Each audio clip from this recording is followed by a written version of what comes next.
Hello, my lovelies. I am back. Um, I just have to say, I kind of want to share a little bit of what's been going on behind the scenes. The first episode of the Affairs two-part saga that we're in, I recorded before going on a big siblings trip out to Las Vegas. And I totally intended, I was in such an amazing space before that trip to come back and record part two. And y'all, that trip was so triggering for my CPTSD that by the end of it, I had the worst flashback I have had this year. And so coming back from that trip, I had to acknowledge for myself, like, I am not doing well. I am really, really struggling. And what I need, I was so proud of myself because I was putting a lot of pressure on myself to get this episode out. And I finally just stopped and was like, no, what I need right now is to take care of me. And the trigger that was activated by this trip with all of my siblings, we really haven't seen each other all together since my dad's trial. It's been a couple of years. It was this deep wound of putting everybody else first and taking care of everybody else kind of at the expense of myself. And it was really cool to come back and see that in forcing myself to record this second part last week, it would have been doing the same thing, right? Trying to put all of you first before my mental health and what I needed in that moment. So I'm really, really happy as I'm sitting here about to record this second part that I have taken the time to really wait to record this episode until it feels yummy and I feel more back in my body and grounded, and it's coming from a space of genuine want rather than just the pressure of, people expect this from me, so I need to get it out. So before I started this episode, I had to share that with you all because I love being very real and letting you guys see what it's like for me, and being an example of really practicing what I preach, which I want. I want you all to do things from a space of genuine want and to be putting yourselves first. So, as some of you noticed last week, we didn't have an episode, but we're about to record. I'm about to record and share this one with you all. And the beautiful thing too about having that extra space is I did add in some new stuff to this episode. I'd already had the entire outline written before I'd left for Vegas, but due to some good coaching calls and some more thoughts, I added in more things. So see, everything unfolds in the perfect timing that it's meant to if we will just breathe deep and trust ourselves. Okay, so what you all have been, just like that first one, waiting for the second piece of the affair saga that I'm wanting to dive into with all of y'all. So in this second episode, I was realizing as I was looking back over this outline, it really is kind of written, funny enough, from a here's an episode that if you felt safe enough, you could probably be like, hey, honey, I know you're so upset about that affair that I had. You should probably go listen to this episode. Because as I was reading it, I was like, oh, a lot of this is very directed at men and trying to make clear a lot of things that I think they are missing in this dialogue around affairs. So, take it or leave it. I think regardless, it will help a lot of you to notice things in your partners and to see different frameworks than what they may be continuing to push on you if they've found out about the affair.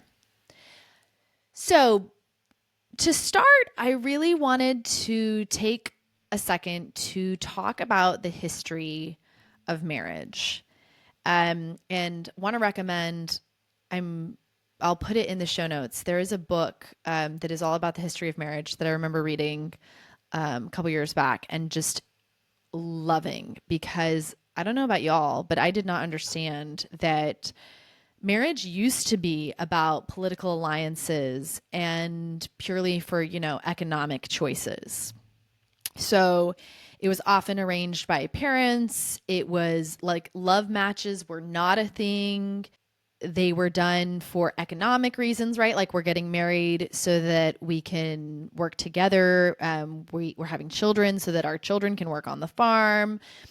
It has only been within the last 100 plus or so years that we have changed this, and we have started making marriage and choosing a partner about like love and connection and romantic interest.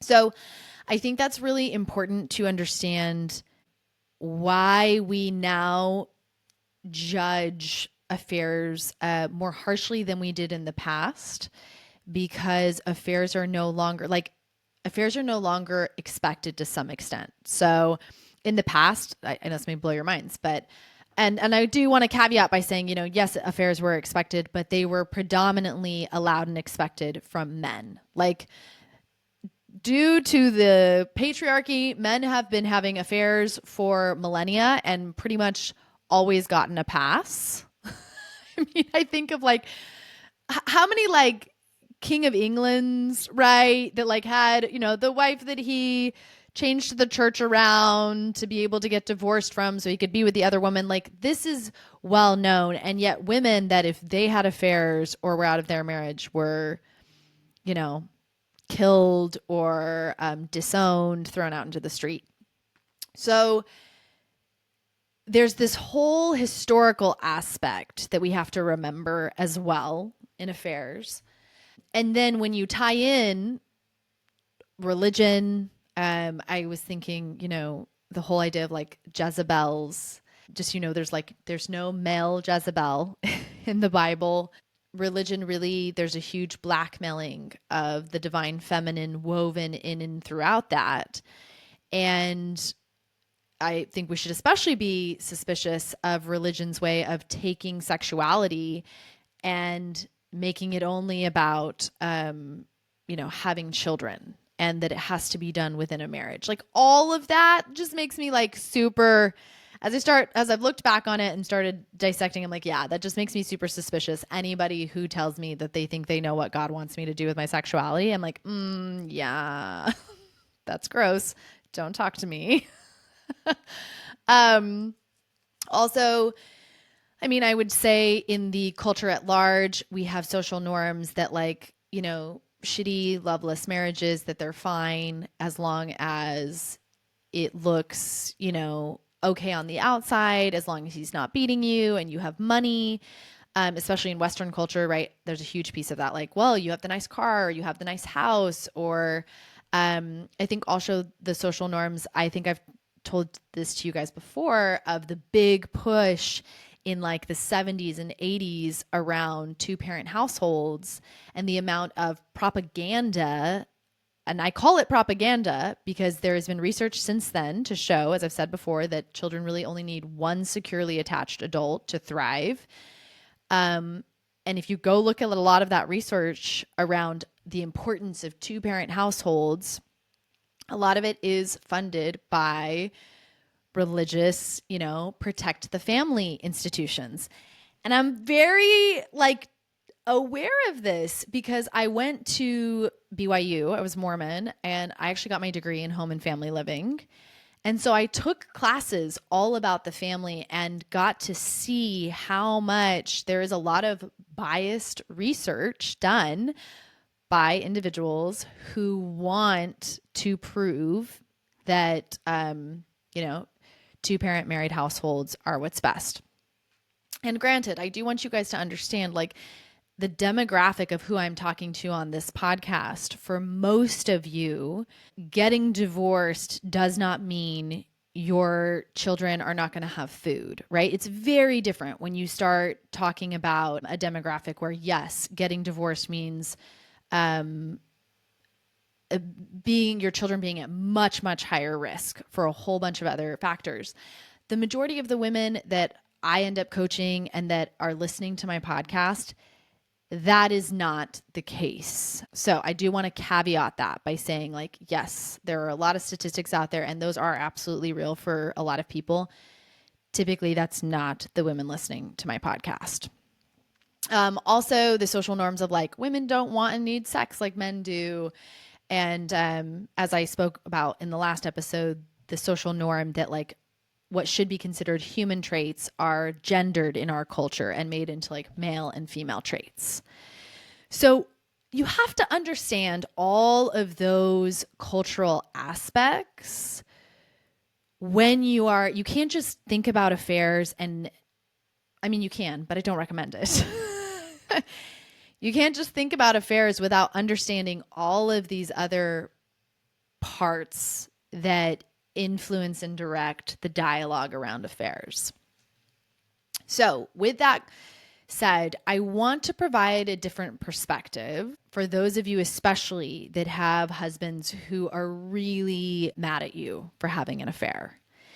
And this goes back to a lot of what I enumerated in the last episode of like, if there's anything for them to be mad about, I believe it is to be mad at the culture that made both of you believe that the emotionally starved relationship, or for some of you, the relationship where there was no sexual chemistry, that would be enough for her. I coached a woman today who, got married to her husband young from the societal pressures of like, well, all my friends are getting married. She got married at like 21 or 22. Had never had sex with anybody else, came from a religious background, had no idea how important chemistry and sexual attraction was for her, and married him. He's stable. He's probably going to be a good dad.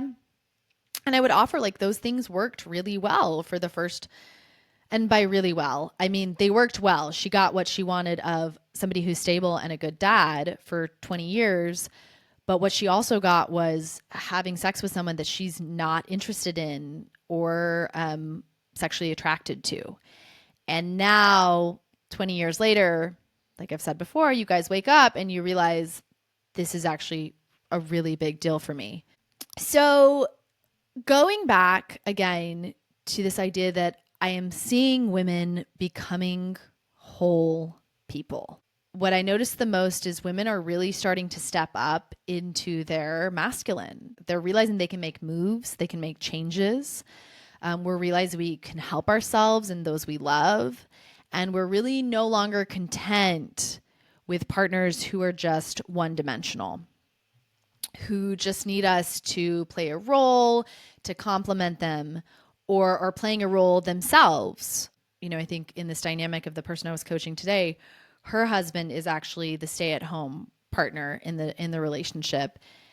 And just such a good example of like he kind of slipped into that role and stopped growing and developing and becoming a fully dimensional whole human, and not embracing that dynamic piece of being human that where I think humans are evolving. Like I think we're evolving into a more dynamic individual in our species. And when your spouse just needs you, like they need to depend on you for, let's say, emotional processing, or they just need you to be there so that they can feel good about themselves, or they need you so that they can walk around not having to think of themselves as divorced, it's just not enough anymore. And women are brave enough now. And thank God with the, I'm not going to say resources, with the rights that we have at this point in time, women are brave enough to make the leap more often. So if that is the case, what I am seeing is more women who are brave enough to have affairs and more women who are brave enough to get divorced. Now, one of the things I wanted to play with expounding on in this episode that I thought would be really interesting and that a lot of you would probably benefit from is talking about the 5 biggest mistakes that I see husbands make when they find out about an affair. And I'm laughing because I just can't wait to dive into this. And I also want to say these 5 things, not only do I see these when husbands find out about affairs but I also see it when you end up coming to them and telling them you want a divorce. So just know, if you are not having an affair, if that does not apply to you, but you're considering divorce, these are still going to be really applicable for potentially happening if you decide to get divorced and tell him. So I'm saving the biggest one for last, but all the rest are still like really significant. So the first biggest mistake that I see is husbands who, when they find out their wife has had an affair, they react by moving into this like desperate love bombing. I will try to do everything, anything you want me to do, even if it's not genuinely who they are, what they enjoy, or what they want out of life. Like, these are men who will literally lay down and take it. Like, they are so desperate to stay divorced that they're like, tell me anything you want. I will do it. These are the men who like start all of a sudden running around and they're like fixing everything and they're doing everything and they're taking care of everything. All the things that for, 15, 20 years now you've been complaining about, they all of a sudden up and want to change. And what I've seen is contrary to what they think this is going to do, which is you're going to be like, oh my God, yay, thank you. I am so happy now. That was exactly what I wanted. It kind of creates this disgust because you're seeing how little this person, I don't know what the word is that I would use, but I want to say like how little they know or value themselves enough to really take a more balanced, like deeply connected approach of, okay, we got some shit to work through. Let's figure this out without completely like self-abandoning. So I want to provide some examples of what I'm talking about. So in one of my clients, we definitely saw this when her affair came out of, all of a sudden like up and quitting a career that he has like loved and worked towards for years and years and years. Not quitting his career, but like changing his work hours drastically, which he'd been asking him to do for years leading up to this. All of a sudden he does that. And at this point, it actually backfires because now she's gotten to the point where she's so like over him and not wanting to be around him that him all of a sudden being like, oh, well, you've always wanted me to be at home more now, so now I'm going to be at home, actually has like made things way worse. And I think that's just such a great example of like, dude, it's not really like, guys, it is not about you just, oh, I wasn't doing that, now I need to do that. Do you feel how that's like so fucking childish and immature to be like, oh, I'm in trouble. I didn't clean my room, so now if I clean my room, my mom's going to be happy with me. No, she's way more complex than that. You just all of a sudden spending all this time with her when she doesn't feel emotionally safe with you or like she can be vulnerable, that's actually not going to fix things. In another instance, I've seen a husband who like, okay, so finds out about the affair and you can tell he's not okay with it. But ultimately, he knows if he's not okay with it, they're probably going to get divorced. So he moves into a space of like, okay, well, like, I'm okay with it as long as you tell me whenever you go. Like, like, once again, this, like, what it created in their relationship was this dynamic of like father-daughter. Now she's got this husband who's kind of like a dad who she has to tell when she's going out with her affair partner every time. Like, no, No, this is very different than like when you're actively both choosing to be in an open marriage. Okay. Instead of someone who's like, okay, well, I'm going to let you do that, but you just need to be honest with me. Like you have to be, I think what I keep seeing so much in this specific instance where I'm, this very first mistake is these men who just become very like, I'm so afraid of divorce that I will literally do whatever without really stopping and asking myself, is that truly the life I want to live? And guess what, guys?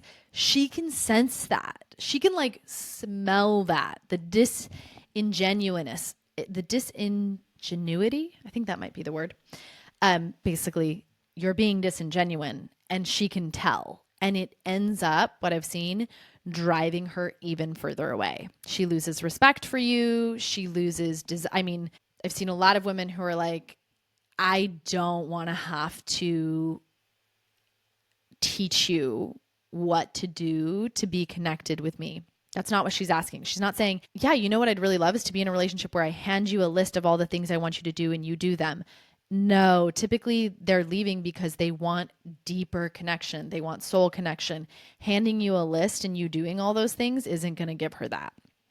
So I typically also see this reaction from men who have been I'm trying to think if this actually like really applies, but I think it does. For men who have been very like they haven't needed as much emotional connection in the relationship, or they've been content to kind of sit back and let things ride, or they've thought things were okay in the marriage and now they're acting like totally shocked, which in reality, typically for most of you, like you have been at least giving them some indication.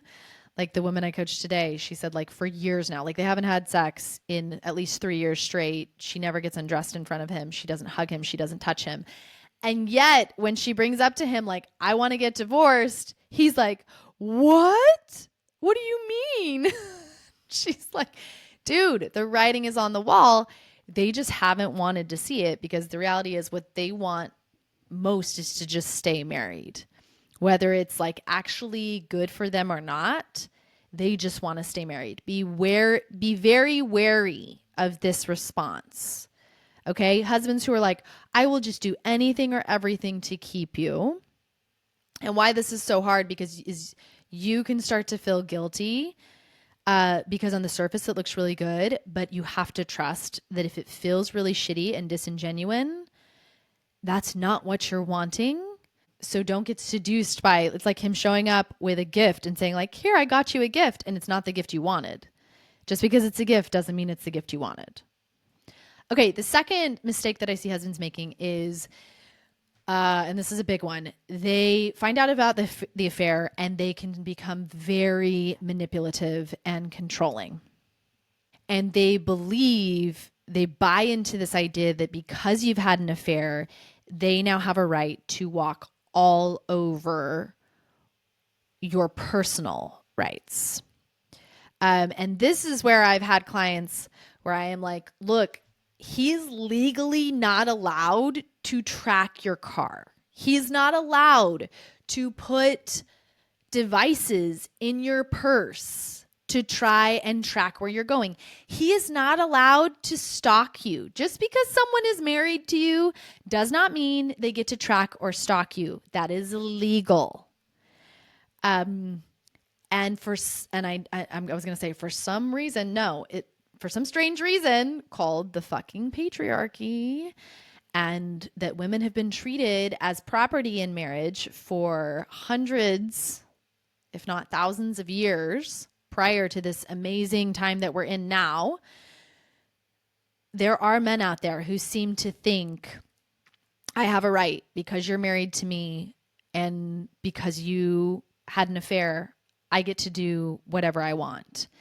I would also say, this also like bleeds over into the, when I say manipulative and controlling, trying to emotionally control you, and really using, I see this a lot with like narcissistic husbands who think they have a right to really tear you down emotionally, to beat you up mentally, and that you deserve this because you had an affair. So all bets are off, basically. Remember, ladies, and I just keep going back to like, oh my God, if this person wasn't married to you, would you ever put up with this behavior from a normal person? No. If this was someone you were dating, you would be like getting a restraining order now, right? But because you're married to him, you excuse it. Don't do that. Okay, third biggest mistake I see men making, husbands making when they find out there's been an affair is getting impatient. So this is when they start to be like, oh, like they found out about the affair, now they're showing up, and there's this kind of entitled feeling of like, oh, I'm finally trying. Like I'm showing up and you're not immediately responding. Like why aren't you yes, you were upset that I wasn't showing up in the marriage previously, but now I am. And why can't you just let that go and let us, move forward? Why can't you be grateful that now and also this feeling of like the entitled feeling of like, well, you had an affair. You should be so grateful that I'm willing to take you back. Do you see it? And to this, I'm like, dude, like if your husband does this, like we are a long way off from this being a good marriage because once again, the affair is just a symptom. So if that's where we're at, then the trust was broken a long time before that. And him showing up and just doing all the things now without the emotional connection underneath it, like it's like imagine someone getting in trouble or getting caught at school for bullying you. And then only after they've gotten in trouble and like shit's hit the fan, do they want to be your friend? Like, of course you're going to be suspicious of this.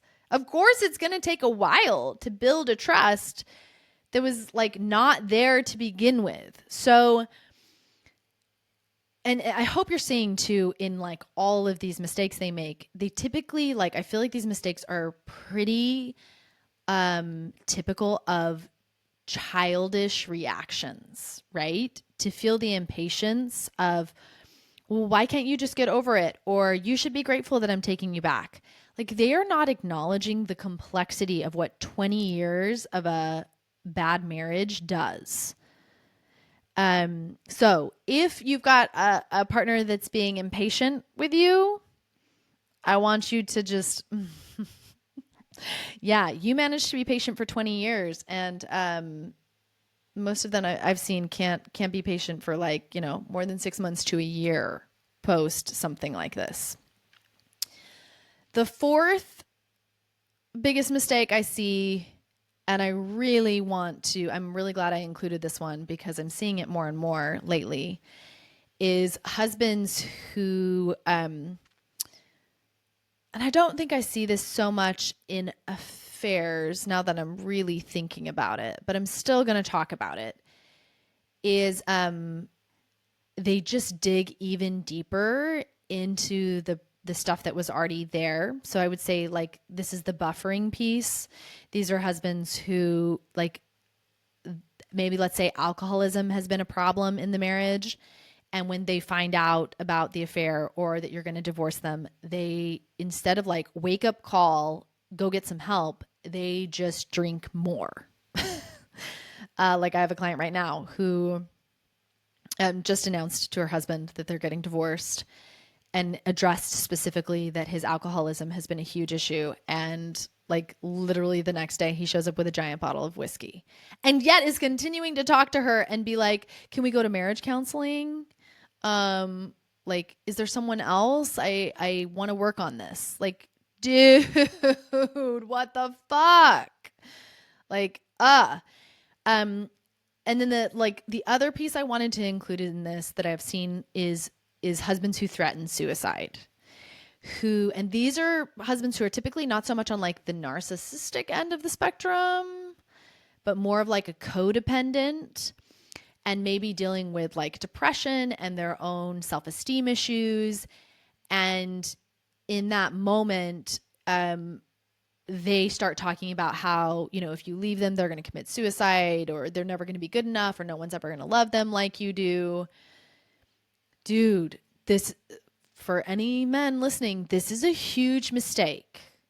Like, there is nothing more, I don't want to say there's nothing less attractive than this, but this is like pretty bad when I hear this with my clients of husbands who are like, I'm going to commit suicide if you leave. I'm like, come on now. What?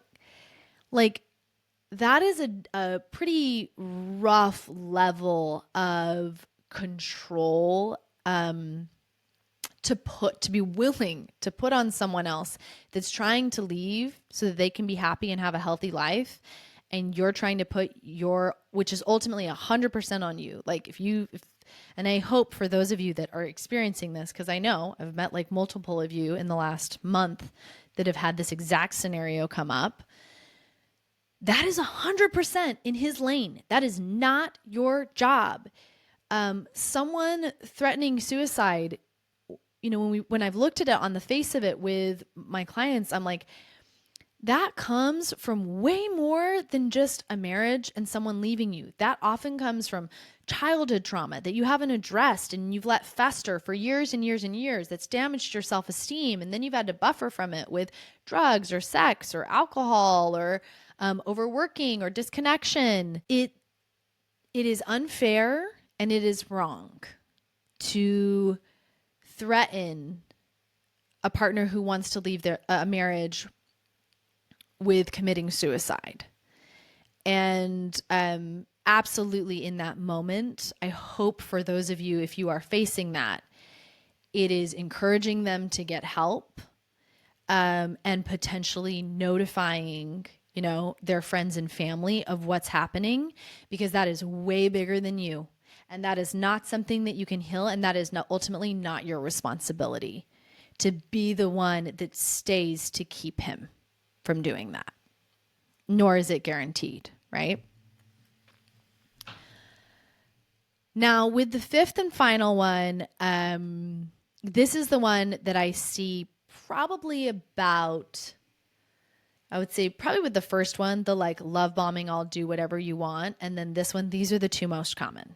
So I saved this one for the end because I just feel like this is a really, really big one and I really want to call it out. So the final mistake that I see is when husbands freak out about the affair and they use it to entirely like shame and blame you while completely disregarding their own work. And I just think this is the hugest example of not taking responsibility, which is like, that's being an adult. An adult is someone who looks at the situation and goes, yeah, it takes two to tango. How have I not been showing up in this marriage? In what ways have I also contributed to this end result? The husbands that just show up and are like, I have been so wronged. I can't believe that you would do this. They make it all about them because typically these husbands have like self-esteem issues. They need you there constantly stroking their ego and making them feel better. So you having an affair isn't so much about you being happy as like an affront to their sense of self. And they use it to complete this, to create this whole like giant drama around how wronged they've been, instead of really taking responsibility for their own side of the street, of not healing their own trauma, not doing internal work to actually be the partner that their wife would want to be in love with. And to this, I just say, to those men, you cannot just throw scraps at a problem in today's day and age and have it work anymore. These men often have like a deep sense of entitlement that somehow it should have been enough. But here's the reality. Women want realness. They want authenticity. They want men who are willing to go and look at their fucking shadows and own them. And why I saved this for the end is because this is the biggest indicator to me of like, yeah, this is not a marriage that's going to work or be able to heal post this affair, because he is completely caught up in victimhood and in no way taking responsibility for his side. So my answer to all of these issues, to all of these mistakes I see men making, whether it's from finding out about an affair or realizing their wife is getting a divorce, is, told them, we're headed for this. Guys,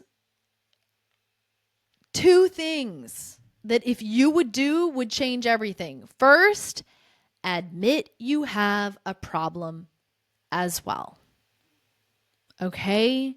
Admit there's 2 of us in this marriage, and realize you are probably fucked up from your childhood and have your own trauma that is preventing you from showing up in ways your partner needs, and is probably causing you to not hear what she's saying or not understand what she needs.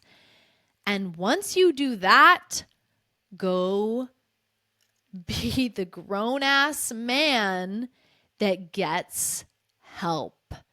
Show initiative. Go find the therapist. Go find the coach. Go to the men's retreat. I don't care what you choose, but go choose it. And do not do the other, another huge mistake I see, which is men who are like, can we go to counseling? Can we go to marriage therapy? Like, too little, too late, dude. Now you want to go work on it with her. She's like, If you were to show up and be like, I'm going to go do my own work, and actually go find someone and go do that work. Like, you know what? My friend's been talking about a huge ayahuasca retreat down in Costa Rica that changed his life.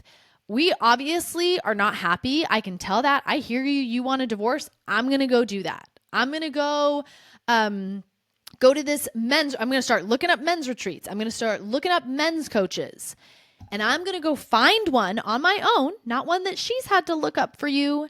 And I'm going to hire them to help me. So, as you guys can tell, don't even get me started on what I want to do in the realm of men and what I see in that area. This is just like a little piece of what I see lacking in so many men, and where they fuck up the chances that they have to really show. And I hate to say this, because I wanted to say to show who they really are, but I'm going to drop into this piece of I think what this is reflecting back is that this is just so much bigger than the microcosm of one marriage or one affair. And I said this in the first episode, that this is a huge movement in our society of us redefining what is okay and isn't okay in romantic relationships, in marriages. And so I'd love to say, I want them to show who they really are. But the sad thing is, we have had hundreds of years of inequality and abuse towards women in marriages that as a society we have kept hidden by making it seem like women don't want anything more than what we've said is okay for them. And unfortunately, a lot of men have been conditioned and benefited from that. And so they have not taken the initiative to hear what their partners are saying and make those changes. And that's, the disappointing moment is when it comes out, and instead of leaning in, they lean back. They fall back on boo-hoo is me. I'm so sad she had an affair on me. I'm never going to survive without you. Or I hate you. How could you do this to me? It's all about them, all about them. And thank God we live in the time that we do, because my heart breaks as I've seen how much this goes on in marriages for the generations of the women before me that had no recourse for emotionally starved marriages.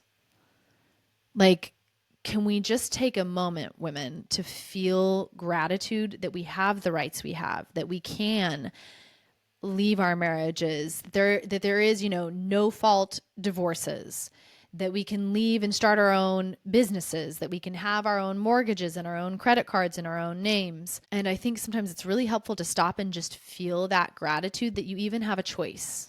Because I know a lot of you get caught up in like, and yes, the pain and the like fear around, am I going to leave or am I not? But let's just take a second to be like, you have a choice. You get to even play with the idea of stay or go, and not in a like, I'm going to go and have my children taken from me and never see them again. Or I'm going to go and, not be able to have a bank account without my brother signing for me.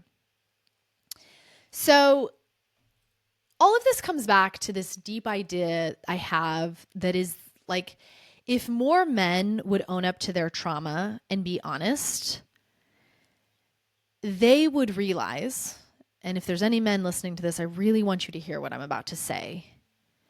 They would realize that patriarchy has fucked them over too, because it has given them all a one-dimensional realm where they cannot be full emotional humans either. And when men start realizing this, when they start realizing that the advantages they received in patriarchy came with costs that are actually huge, and I'm going to break them down a little bit more in this episode, a few of them, not all of them, but some of the ones I see most prevalently, I think we would start making progress on this issue. I think you would actually have marriages that can recover, because you would have men who are actually coming to the table going, I had a part in this.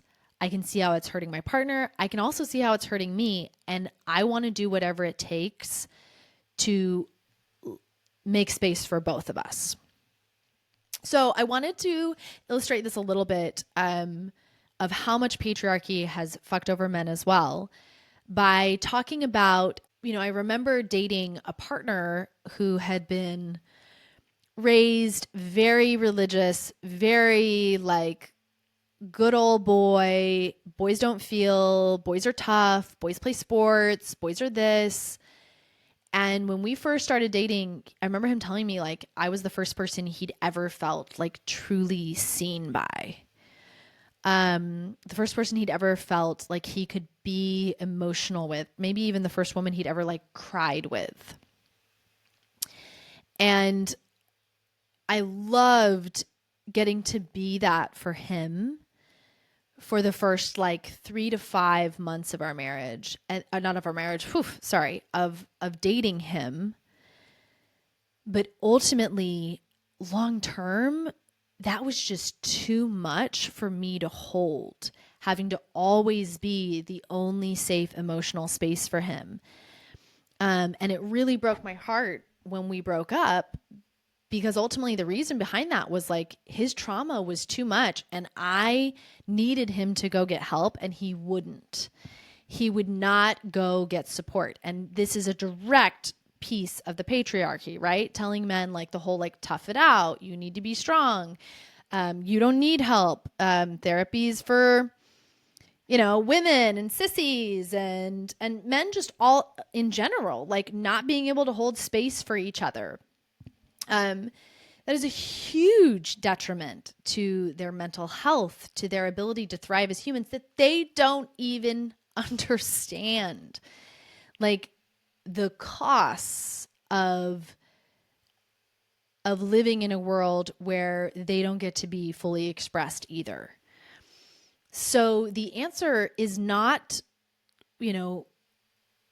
for men, it's not to point fingers and to blame your wife and be upset with what is just like a consequence of the marriage you've been in right now, but instead to see the bigger picture here and start evolving and creating something new and catching the vision of like, I want to leave something better and healthier to my children of what relationships and marriage are.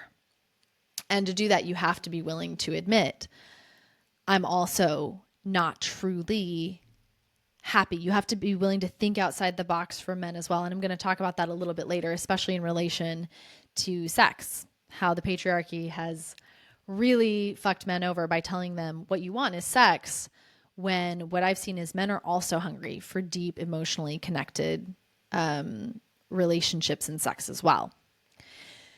So last week I mentioned that like how I think we change this individually first is by focusing on these 3 new ways to orient yourself in your life as a human. Okay? These 3 new things that I want to put forward as like the values that you can consider making the top priorities in your life and orienting yourself towards those. You know, here I've been talking about like us being able to change this in relationship, but ultimately it has to start with you. So the first one is trusting, and I said these last week, but I'm going to repeat them. The first one is trusting and choosing your inner knowings first. The second is being full of yourself. And the third is choosing growth. So I just want to dive in briefly into each of those to kind of expound on them. So the first one, trusting and choosing your inner knowings first.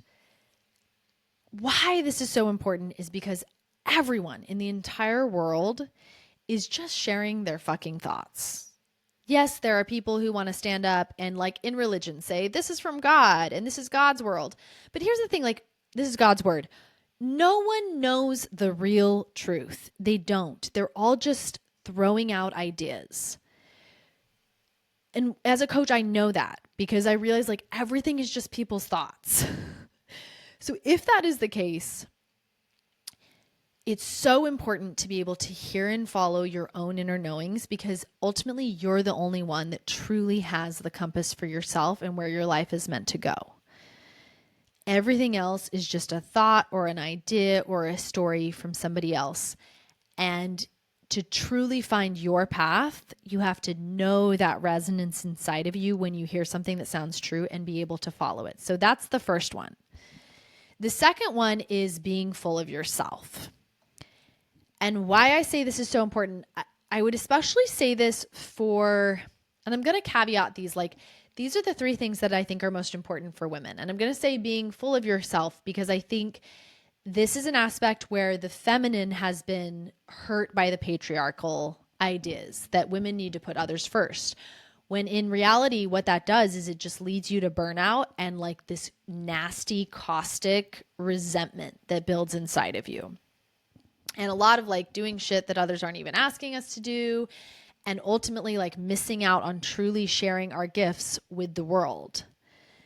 So as the feminine, you want to focus on being more full of yourself. Now, if there are men listening to this episode, what I would say is because the patriarchy has already emphasized and really pushed men being very full of themselves for hundreds of years, their task is to drop down into being more aware of others, being more tuned in and emotionally available and sensitive to what's going on around them. So notice those 2 different pieces depending on, you know, who's listening to the episode.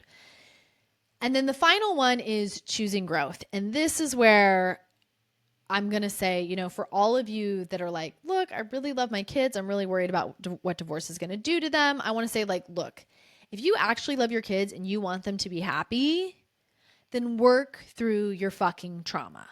Staying married is not going to guarantee that your kids are going to actually be happy or that they're going to have marriages that are actually going to be good. But you doing the hard work of looking at your trauma and trying to heal that actually makes a difference. And that is choosing growth. That is prioritizing growth over the perfect picture or the perfect house or the life that everybody thinks is so pretty but feels really shitty on the inside. Now, all of this is leading to this idea I want to present to you guys of creating relationships that are based on this word of mutuality. And I remember when this concept was first introduced to me, I'm trying to think what book it was in. I may have to put this in the show notes and do a little bit deeper research on this. But I remember being just like, oh my God, this is so good, so powerful, this idea. Because what patriarchy does is patriarchy is based on power over dynamics, okay, where there's always someone in power and someone underneath. And we see this in marriages that were built in patriarchal societies where there is like someone who's the boss and and it's definitely usually the masculine is the boss and the feminine gets to be the subservient one. Now, mutuality is a relationship that is based on respect, that is based on like we are equals. And we get to show up in this relationship as equals. I value your voice, you value mine. There's no like pre-assumed assumptions around like, which I would say, in patriarchal marriages are the whole like, well, I provide money, so you provide me with sex, right? No, in mutual relationships, it's a lot about open communication. It's about seeing each other on the same footing, eye to eye. And I really believe that is what most of us are wanting in relationships in the future. And I'm going to break this down a little bit later in the episode by explaining from one of my favorite books that I've just started reading, like a relationship that so many women are obsessed with right now. And it's because it's one based in mutuality. Now, I just want to like say we are doing a huge thing here. Okay. And it's okay that for us as humans, this is going to be a rocky road, changing what we believe about marriage, because we have been brainwashed for centuries. And especially for men, this is going to be uncomfortable because when you've been on top, equality ends up feeling like oppression. Let me just say that again. When you've been on top, equality feels like oppression. That's why so many men right now with this changing world are like floundering and not able to get their footing underneath them, because when others get to be equal with you, that actually feels like oppression. And this is why so many men are like, I don't know who I am, because if there's nobody around just telling me I'm awesome because I exist, who am I? So this is where I want to dive into also enumerating like what I was talking about earlier, that men have been sold this bill of goods by the patriarchy, that being on top because you're dominating everybody else is great. And that like all you need is sex and a happy wife and children. And I want to offer that there is an entirely new level of connection available when you are in a relationship of true mutuality rather than power over, or one that is just about being complementary to each other. And what I mean by this is like a lot of men think that they think that what they want is sex. And that's because that's like all they've ever known. But if you've never had sex with a woman who truly adores you and really wants it, you have no fucking clue what is possible. And this goes like, my thought around this is like, when so many men treat women like an object, and when you treat someone like an object, you're going to get back the emotions of an object. But when you treat a woman like the incredibly complex and beautifully dynamic creature that she is, and you're interested in that genuinely, you get to access. She will let you into these deep, untapped reservoirs of gorgeous complexity and breathtaking expression. And this is the stuff of romance books and tantra and kundalini. Like, this is when a woman lets you not just have sex with her, but actually fuck her soul. And for those of you that have experienced this is the most powerful source of energy in the entire universe. It is incredible. And so where this led me, like I said earlier, I was going to talk about a book that I've been reading, is this book, A Court of Thorns and Roses. And I know those of you, I love, because like in this moment, there's going to be a bunch of you that have read it that are going to be like, oh my God, yes, yes, yes. And then there's going to be a bunch of you that have never even heard of it that are going to be like, what? And you're like probably on Amazon right now looking it up, which I cannot recommend enough. I think if you have not read this series, absolutely put it on your list and go do it. And here's why. So at this point though, I am going to say,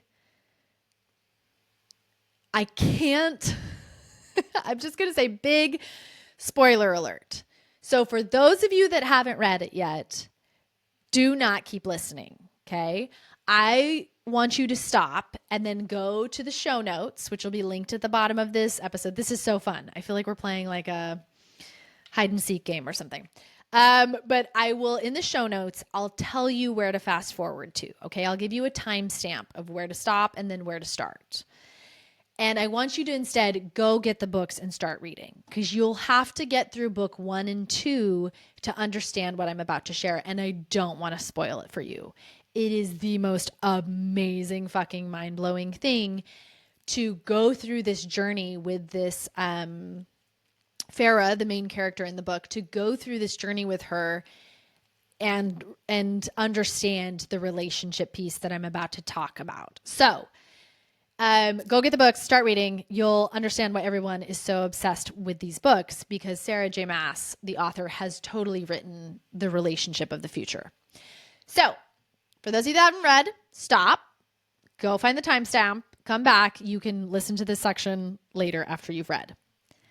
Now, for the rest of you, my fellow ACOTAR besties, let's vibe for a second and totally geek out on how this is the relationship of the future. So how this book illustrates the relationship of the future. So if we go back to book 1, like Farah represents this wounded feminine. Okay. She absolutely is the wounded divine feminine. She's like heavy in her masculine. She's needing to take care of everybody. She doesn't know how to like receive, to drop in. And she falls in love, as we all know, in the first book with a very wounded masculine. Okay. We don't know this at the time, right? But Tamlin is so the perfect example of a man who is not fully expressed. Yes, he can show up. Yes, he can fuck her good. But, and it looks all pretty and nice as we go through it, right? Like, oh, they love each other. Oh, they're willing to go to such extremes to be with each other. And like, oh, love prevails. And she now has someone to take care of her, and she can be in her feminine all the time and leave the masculine stuff up to him. But when we get into book 2, what do we start to realize, y'all? It is driving her fucking insane to be pigeonholed into such a stereotypical feminine role, right? She's got to wear the dresses. She's got to pretend. She's got to sit in the house. She gets to paint. She doesn't have to lift a finger for anything. When what is she wanting? She's wanting to go out and do all the things that were like a huge aspect of her personality previously, because Farah wants to be an entire dynamic human. She wants all of her yin and her yang. She doesn't want to just be trapped in a feminine role. But what does Tamlin need? He wants the power over complementary dynamic that we see in the patriarchy of, I need you to stay home. I need to not worry about you. I need to take care of you. If you leave, I haven't dealt with my childhood trauma of my whole family being killed, and I'm so afraid of losing you that I'm now going to traumatize you to protect myself. Do you all see it? It's so amazing. Okay. I mean, he literally goes so far as to lock her in a house and thinks that that's okay. Like, violates her human rights to freedom and thinks it's okay. Another thing that I see so much in their relationship is he doesn't help her through her trauma, right? These nights where she's waking up. I mean, they've just been through horrific things together in the Under the Mountain. And yet he lets her get up and cry and acts like it's not even happening. Like, just the most beautiful example of like wounded feminine, wounded masculine. This is not working. Versus, and I am just like, my whole body is lighting up at the thought of it, versus Rhysand. Y'all, Do you see how he represents a man who is truly dynamic? He is complex. He is complicated. He is all the different spectrum. And this word dynamic, this is the word I'm going to use going forward to represent a human, what it is when a human is securely attached to themselves and able to flow with all the aspects of their masculine, feminine, yin and yang within them. And you know I hate calling it masculine and feminine because I think it just perpetuates that gender stereotype, but it's like the only words we have for it right now. So Rysand gets Farah, right? He sees her. He like truly sees her. He gets her. He's not interested in controlling her. He is all about mutuality. I love that moment where he like makes her his equal. There's never been like a high lady before, and she becomes it. They are 100% a team. He never manipulates or tries to like force her into doing stuff she doesn't want to. He understands they are stronger together than apart, and he wants her to be her strong, assertive self. And he understands she's kick-ass, and he respects that. So I wanted to say to you guys, this is not just the stuff of fairy tales and romance books, okay? Because in my relationship right now, I feel like I am experiencing this. And y'all, it is insanely fulfilling to be able to be with a partner who is able to do this dance of flowing in and out of the yin and yang with me. So what I mean by that is like there are days, sometimes there are days where we're meeting each other in our masculine, like we're both feeling fiery and fierce. And then there are some nights that I need to be more in my feminine, and I need him to kind of step up and be more of the masculine. And then what I love most of all with my partner is he sees my fiery masculine side, and he is not afraid to drop into the feminine and let me be in the masculine within our relationship. So it's this incredible like dance that we get to do with each other. And it has been so fulfilling for me to get to see and be able to express more of the entirety of who I am with him, rather than just being with someone who needs me to play a role to complement them. And I will tell you guys, it opens up so much more pleasure and play and possibility when you have someone that you can be all parts of yourself with. So to kind of wrap this up, I want to say that like we have been duped for centuries about what it really means to be a human, and that it should be split into these two ideas of the masculine and feminine, and that women should be content with their role and what they want. And the reality is we're waking up and we're no longer willing to settle for the scraps that our mothers and our grandmothers were forced to settle for. And along with that is that marriage is changing and the world is changing, and all of us are having to like find our places within it now. And I want to advocate for an age of mutuality in relationship, an age of wholeness and expansion as individuals, of not having to play roles and caricatures, but to have depth and realness and beauty and complexity and dynamic expression of ourselves. So once again, I want to come back to that piece of like, is it possible? For years, it was only a theory for me, but in dating my current partner, I am seeing that like it absolutely is possible. And especially when you're dating someone who has done their own work to be securely attached to themselves. And there will be these waves of death preceding this birth of a new way of viewing marriage and relationships. And what I want to offer, especially if we're talking to, if I'm talking to a man who's listening to this message, is like, to this podcast episode, is those waves of death, like you can sign up for those waves of death ahead of time to like, okay, I'm going to go do the work to have the self-deaths that are needed to be different in this marriage. Or you can get swept up in, for some of you, the inevitable death that's going to come of your marriage and your relationship because you're not changing and you're not willing to go do the work. I am so proud of those of us that are taking the paths less taken, that are being brave enough to communicate and advocate and to keep speaking up, even when it falls on deaf ears, to still step forward into the unknown of going for what you deserve most, which is true partnership, truly being seen and deeply being known and loved. And I just want to say to all of you, own your truth. Like, you are the ones creating the future. You are the ones giving us a different reality, a better reality for our children in the future. And it's so important that you do this work now, because what I've seen, as I said, there's these huge waves of death happening right now. And by death, I mean, the dying of old ideas, old ways of viewing marriage, viewing ourselves.